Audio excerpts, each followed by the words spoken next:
Hi all, welcome to the Polco Minute, where you hear the latest best practices and news in local government and civic engagement. I'm Angelica Waddell with this week's headlines. First, let's talk about how drones are becoming the latest tools in the local government arsenal.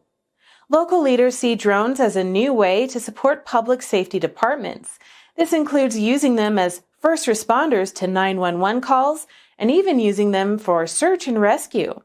Not to mention, the aerial footage provided by drones can be used to promote a community or assess the viability of various public spaces. Cities like Corpus Christi, Texas, are also using drones for the fire and disaster management. Mixed with AI and geographic data, drone footage can even be used to make the first steps in reducing homelessness.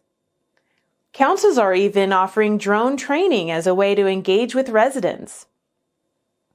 The biggest concern for the ubiquitous use of drones by government, however, is understandably that of privacy.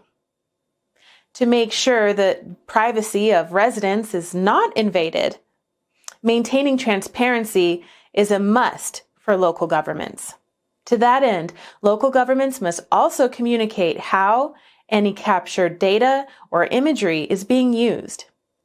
Though drones are not without controversy, the key for local governments that wish to use them is always consistent outreach and communication.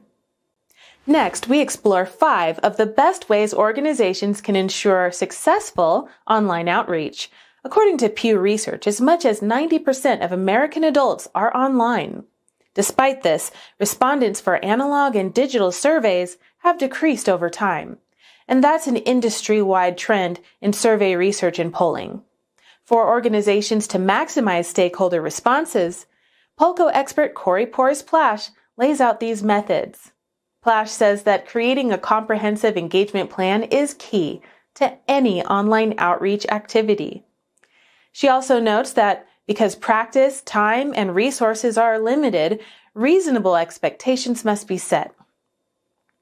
Organizations, as Plash mentions, should also not limit their constituents according to common preconceived notions. The older demographic, for example, is becoming more adept at using the internet and digital tools. Older adults in large numbers are able to respond to online surveys. Next, she says it is important for organizations to build a panel and continuously gain new respondents over time. To that end, using platforms like Polco can be effective when it comes to building this following.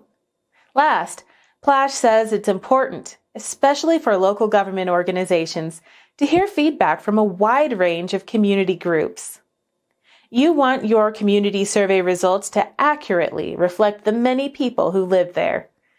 To make sure these outreach efforts are successful, Plash notes that organizations should always track and compare their own trends over time. Thanks for watching the Polco Minute with me. My name is Angelica Waddell, Director of Communications at Polco National Research Center. Polco makes it easy for local governments to get accurate and reliable feedback from their communities. How are you keeping up with today's engagement issues and trends? Join a panel discussion with other local government leaders and us nationwide. Connect with me on LinkedIn or send us a note at polco.us/contact to let us know if you are in. See you next time.